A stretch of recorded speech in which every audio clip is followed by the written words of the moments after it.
mas hoje é a bênção sobre os nossos celeiros. Rapaz, isso é muito forte. Eu queria convidar você a abrir comigo a sua Bíblia no livro de Êxodo, no capítulo 1, e tudo está linkado à mensagem de ontem, a bênção de Abraão que está sobre a igreja. Aleluia.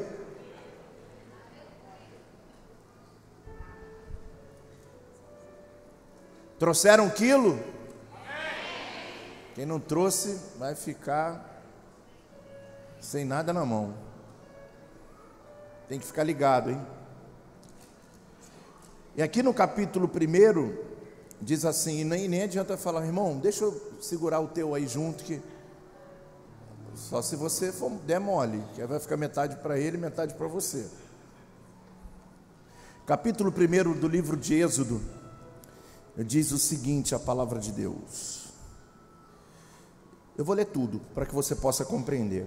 São esses, pois, os nomes dos filhos de Israel que entraram com Jacó no Egito, cada um com a sua respectiva família. Com a respectiva o quê? Família. Meu Deus. Rúben, Simeão, Levi, Judá, Issacar, Zebulon e Benjamim, Dan, Naftali, Gade e Asser. Ao todos os descendentes de Jacó eram 70. José, porém, já estava no Egito. Ora,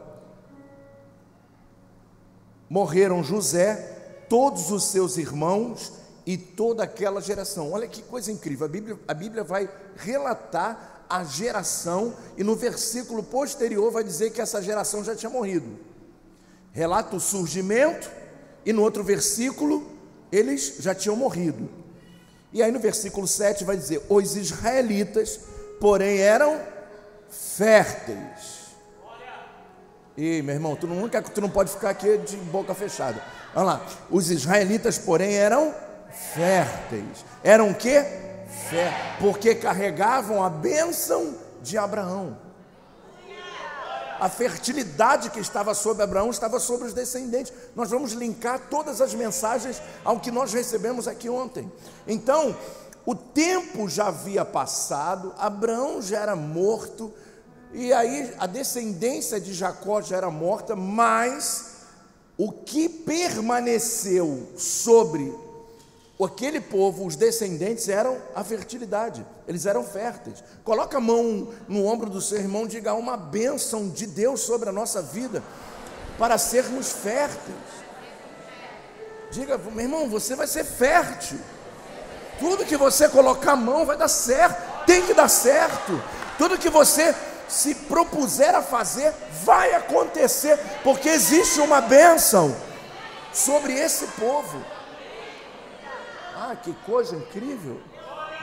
E vai dizer assim, então olha só, eles eram férteis no cativeiro. Não tem nada a ver com um local, não tem nada a ver aonde você mora, não tem nada a ver com um bairro, não tem nada a ver com um grau de social, tem a ver com aquilo que Deus depositou em nós, que foi a fertilidade.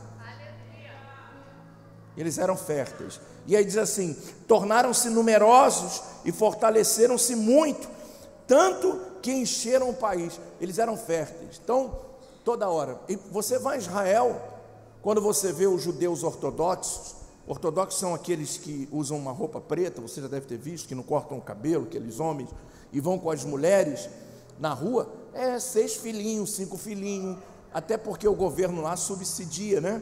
Cada filho que dá, eles ganham também, como se fosse o Bolsa, alguma coisa aqui. E o governo paga a eles para estudarem somente, para que mantenham a fé, para que o judaísmo nunca termine. Olha que coisa linda. Então eles vivem para viver para a fé. O governo paga eles para estudar a religião judaica. E eles, é uma coisa incrível, ninguém tem 1 filho, 2 filhos, tem 5, 6, são férteis. Você sabia que na época do Holocausto, na Polônia, o que fizeram? Na Polônia foi onde mais mataram judeus na época do Holocausto. E eles pegaram um tempo, eles fizeram experiência com as mulheres, pegaram ela, abriram as mulheres judias vivas, para saber o que elas tinham dentro dela diferente das outras. Por quê? Porque elas engravidavam, não tinham problema ginecológico, não tinham nada. Havia uma promessa de Deus sobre a vida desse povo, ainda há. E também nós que somos descendentes em Cristo, como lemos lá em Gálatas 3, versículo 13 e 14, também recebemos o mesmo direito. E proliferaram. Então, coloca a mão no nome do seu irmão e diga: vai expandir, vai crescer. Ah, meu Deus, vai crescer. Se você tem um, vai ter 2, 3, 4. Se tem 4, vai ter 5, 6, 7. É isso aí, proliferar. Recebe essa palavra sobre a tua vida. Fevereiro vai ser um ano de muitas coisas acontecerem, de multiplicar, de crescer, de avançar. E diz o seguinte: e fortaleceram-se muito, tanto que, aumenta um pouquinho o meu retorno, já estou... Tanto que encheram o país. Aí tá bom. Então subiu ao trono do Egito um novo rei, que nada sabia sobre José. Disse ele ao seu povo: vejam, o povo israelita agora é numeroso e mais forte que nós. Temos que agir com astúcia, para que não se tornem ainda mais numerosos. E no caso de guerra, alinhem-se com os nossos inimigos, lutem contra nós e fujam do país. Estabeleceram, pois, sobre eles chefes de trabalho forçados para os oprimir com tarefas pesadas. E assim os israelitas construíram a Faraó as cidades celeiros de Pitom e Ramsés. Todavia, quanto mais eram oprimidos, mais numerosos se tornavam e mais se espalhavam. Coloca a mão no ombro do seu irmão assim: você é igual a azeitona, diz para o seu irmão. Quanto mais passa na moenda, mais gostoso fica. Diga para o seu irmão: você é igual uva. Quanto mais esmagado, mais sabor tem. Quanto mais oprimiam os israelitas, mais eles se fortaleciam e mais eles cresciam. Então eu quero que você faça algo comigo hoje aqui, porque hoje a gente vai envergonhar o diabo. Você vai levantar as duas mãos para os céus e vai dizer assim: glória a Deus por todas as lutas e provas de 2022, porque se não fossem elas, eu jamais seria o melhor vinho que sou hoje. Quanto mais pisa, quanto mais taca pedra, quanto mais fala, quanto mais humilha, quanto mais querem te destruir, mais você cresce, mais você aparece.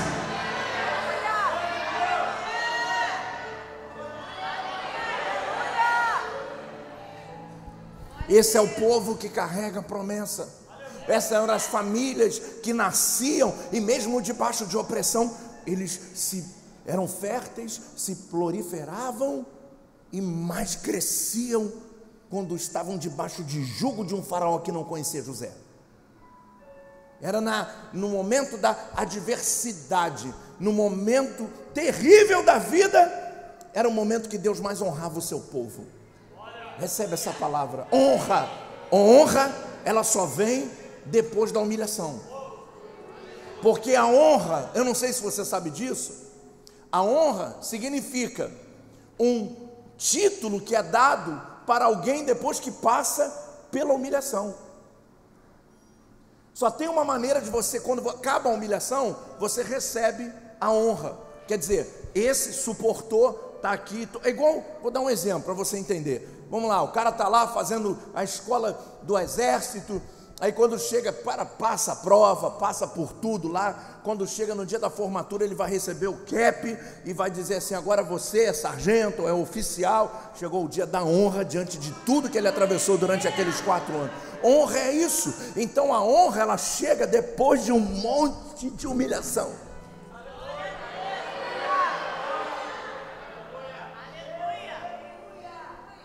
Por isso que o profeta Isaías vai dizer no capítulo 61 que para cada dia de vergonha haverá a dupla honra.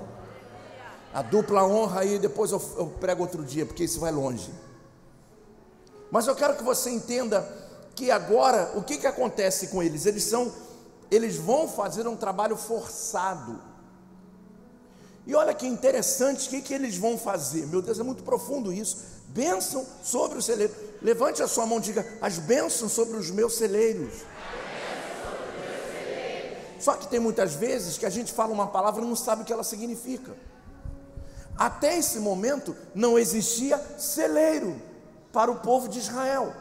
O primeiro celeiro que Israel vai construir é para o Egito. Fica ligado em cada detalhe hoje. Eu tô o dia todo aqui, só não estou dormindo aqui. Estou ligado com Deus esses 12 dias. É 12 dias de verdade. Não é 12 dias para... É 12 dias de verdade. Pega cada detalhe se liga e vai dizendo aí: eu creio, eu recebo, eu tomo posse. Porque estamos aqui consagrando o nosso ano de 2023, que vai ser o melhor ano da sua vida. A Bíblia vai dizer que eles se estabeleceram, chefe começou a trabalhar forçado, e eles construíram as cidades celeiros de Pitom e Ramsés. Mas por que eles, o que significava isso? O que seria essas cidades? Lembra do sonho de Faraó que José interpretou? E o sonho, quando José vai interpretar o sonho, José vai dizer o seguinte: olha, Faraó, presta atenção, virão 7 anos e meio de fartura e depois virão 7 anos e meio de escassez.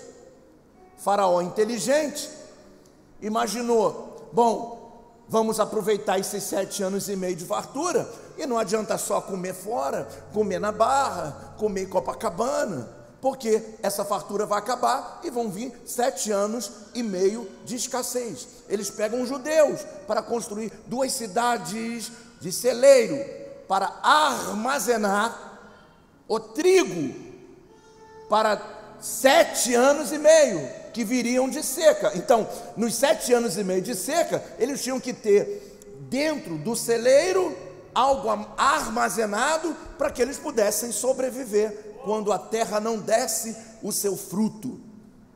Inteligentemente vai construir 2 cidades, Pitom e Ramsés. E essas cidades celeiros são 2 estátuas imensas, que tem aproximadamente 35 metros de altura, que era construída porque eles trabalhavam com tijolos e agricultura. O próprio texto continuando vai dizer, e eles vão preparar isso para que haja prosperidade no Egito.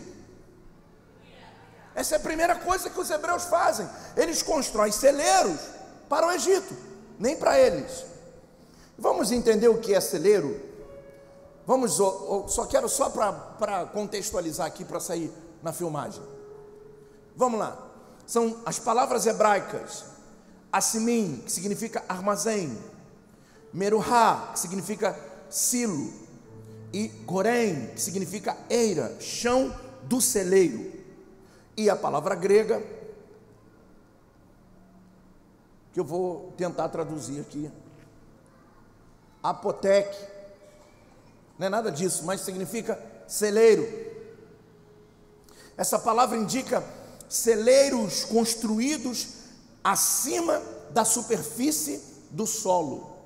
Mas existiam celeiros que eram construídos embaixo do solo. E para cada tipo de coisa tinha que ter um tipo de celeiro. Aleluia. Repita comigo: celeiro significa lugar de armazenar suprimentos. O que significa suprimento, gente?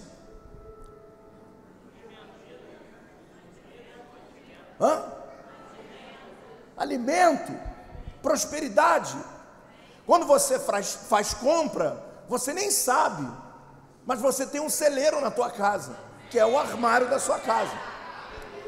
que quando nós vamos fazer compra, e antigamente eu acho que hoje não existe mais isso, mas na minha época meu pai fazia compra de mês, porque só tinha um salário, tinha que fazer a compra e orar para chegar no final do mês.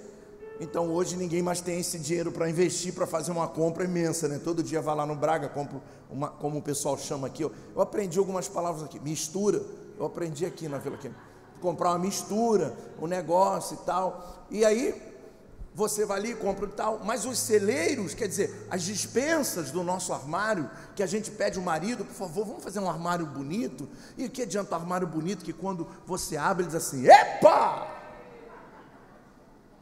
Abre isso aqui, não tem nada dentro. Então, olha que coisa incrível, o celeiro que eles vão construir de Pitom e Ramsés, que era no Egito, era para guardar a riqueza, porque a comida representava riqueza. Diga para o irmão que está do seu lado, aliás, pergunta para mim, por que, bispo, riqueza? Porque no momento da fome o dinheiro não compra nada, é só alimento que serve. E aí, quando termina os 7 anos e meio de prosperidade, quando chega os 7 anos de escassez, o que adiantava o dinheiro deles? Para nada, mas eles tinham o quê? Alimento, e o alimento durante 7 anos e meio foi a moeda do Egito, a riqueza do Egito foi o alimento. Então quando eles estão, eu escutei um aleluia bonito aí, então quando eles estavam construindo, Faraó era um cara incrível, extremamente, ele, Nabucodonosor, Tiglat-Pileser, alguns homens extraordinários na história, que não serviam a Deus, mas ele, como gestor do país, ele temos que criar algo muito grande, porque somos uma nação, e a preocupação desse homem, que a Bíblia diz que se levantou um faraó, preocupado com o povo, porque já era uma nação dentro de uma outra nação, era um povo, eram 3 milhões de pessoas dentro do Egito, de judeus, que teriam que comer da mesma comida, e isso preocupa ele. Nós vamos ter que dividir, tudo bem, eles trabalham, eles construíram, eles vão colocar lá, eles vão depositar lá a riqueza, mas eles vão ter que comer disso. E aí começa, vamos diminuir, vamos oprimir, vamos matar, vamos ver se a gente consegue controlar. Na cabeça do novo faraó que não conhecia José, o povo hebreu era como uma epidemia, aquilo proliferava de uma forma absurda. É como hoje, você pega uma pessoa para controlar o rato, né? Não tem como acabar, só controle. Porque aquilo está tudo quanto é lugar, é que a gente não vê. Não tem como acabar, não tinha como acabar com o judeu. Se matasse 10, nascia 20. Se matasse 30, nascia 40. Por quê? Porque existia uma bênção sobre a vida. E essa mesma bênção que existia sobre eles, existe sobre você. Diga glória a Deus. Para produzir, repita comigo, para produzir. Repita comigo, a bênção que Deus deu aos hebreus para produzir, eles produziam para o Egito. Aí agora, quando eles saem de lá, Deus fala, eu vou usar o mesmo nome para tratar vocês, só que agora, o que vocês trabalhavam para encher o celeiro de outras pessoas, vocês vão trabalhar para encher os seus celeiros. Eu quero que você dê um monte de glória a Deus nessa noite, que você levante a sua mão e glorifique a Deus nessa noite, porque você não vai mais trabalhar para Faraó, você não vai trabalhar mais para o Egito, você vai começar a comer o fruto de tudo que você produz. Não vai ter mais estátua de Ramsés e de Pitom. Agora o que vai encher é a tua despensa, é o teu celeiro. Diga glória a Deus, diga glória a Deus, diga glória a Deus. Quando nós chegamos no final da nossa vida, e quando você vai se aposentar, aqui no Brasil, e quando você for pegar lá a sua aposentadoria, que você olhar para trás, você vai ver que você encheu os celeiros de Pitom e de Ramsés. E ainda vamos ficar com a migalha, depois de não ter mais idade para entrar no mercado de trabalho. Essa é a realidade do povo brasileiro. Essa é a nossa realidade. Então, se Deus não vier, se Deus não intervir, se Deus não cortar os armazéns de Pitom e Ramsés, nós vamos continuar trabalhando para o Egito, trabalhando muito e comendo nada, trabalhando muito, saindo 5 horas da manhã de casa, chegando às 10 da noite, e a despensa está vazia. Está repreendido esse espírito. Deus vai abençoar os teus celeiros. Diga: Deus não vai botar comida lá dentro, mas Ele vai abençoar as minhas mãos. Ele vai abençoar a minha vida de tal maneira que quando eu tirar 1 quilo de feijão para usar, é profético isso, irmão. Quando eu tirar 1 quilo de feijão para usar, eu vou ter 2 para colocar lá de volta.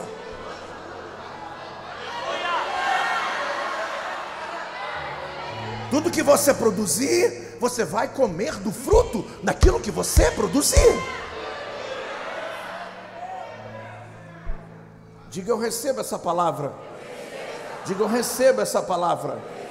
Você não precisa abrir, mas Deuteronômio 28 vai dizer: os nossos celeiros, olha como é que Deus faz. Agora Deus usa a palavra celeiro, que era somente na época para o Egito. Agora Deus começa a construir a história do seu povo, dizendo: olha, lembra aquilo que vocês faziam para os outros? Agora vocês vão fazer para vocês. É muito profundo isso. É muito profundo isso. É muito profundo isso. Agora, você que ficava lá atrás do balcão, pastor Max, produzindo para o McDonald's, agora quando você entra no balcão, você produz para você.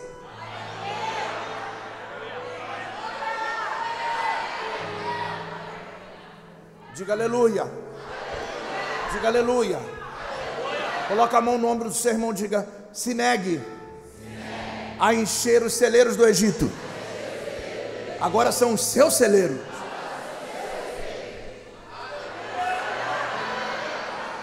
São os seus celeiros. São os lugares. E outra coisa, se você não tem armário, você precisa ter. Porque a Bíblia não diz que nós vamos encher despensa, diz celeiros. Se você tiver fé suficiente, aumente o teu armário. Eu não sei se você está entendendo o que Deus está falando, mas eu quero levar você àquele texto de 2 Reis, no capítulo 4, quando aquela mulher estava para vender os seus filhos, que era viúva de um dos homens da escola do profeta de Eliseu, e ele diz: olha, vai para casa, pega os teus filhos, se tranca no quarto e enche aqui esse pouquinho de azeite que você tem, e enche as vasilhas. E diz que ela foi enchendo, pegou dos vizinhos tudo emprestado, e diz a Bíblia que o azeite parou, não acabou. O azeite para quando o espaço está cheio. Se tu tem uma dispensa desse tamanho, vai encher rápido e o azeite para. Então seja inteligente, aumente o seu armário.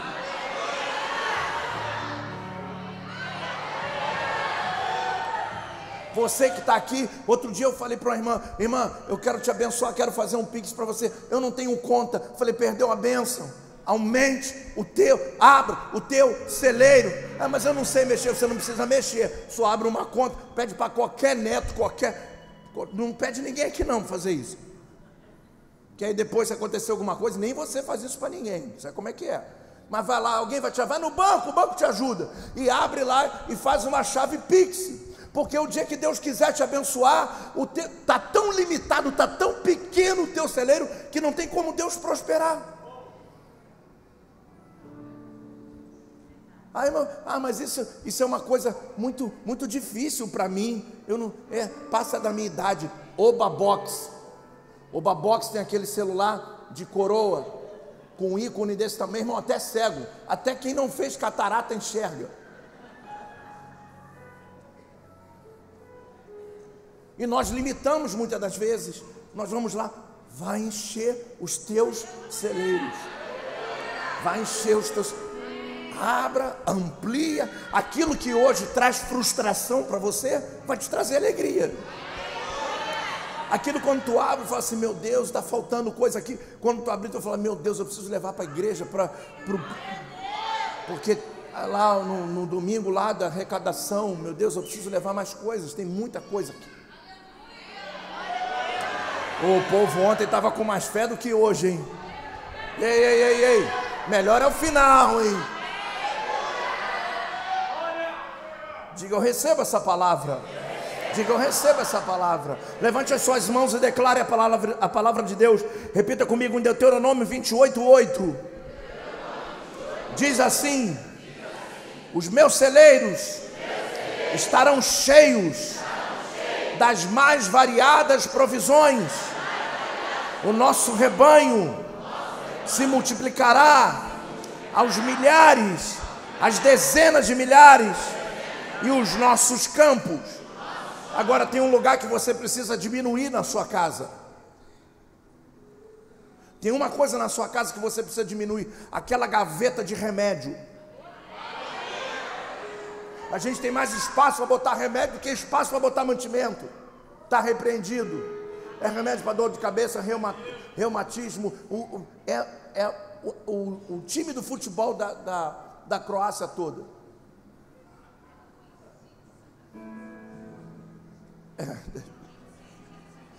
E aí tudo it.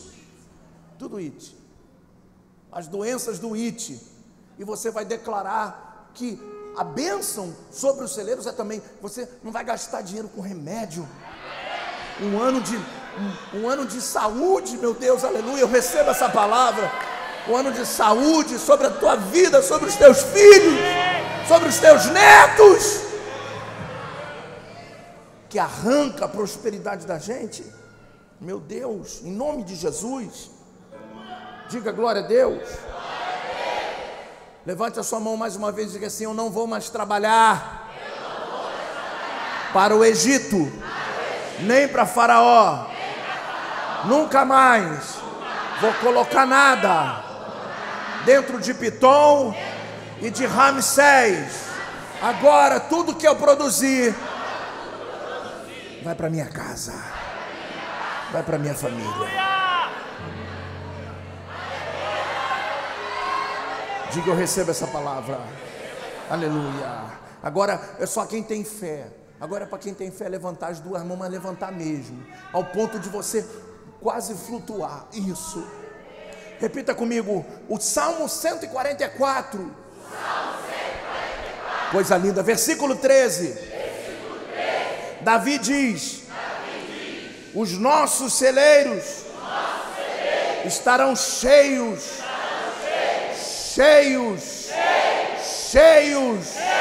de muitas provisões, e tudo que as minhas mãos fizerem, o Senhor Deus abençoará. Aleluia, aleluia. Tudo que você produzir, Deus vai abençoar.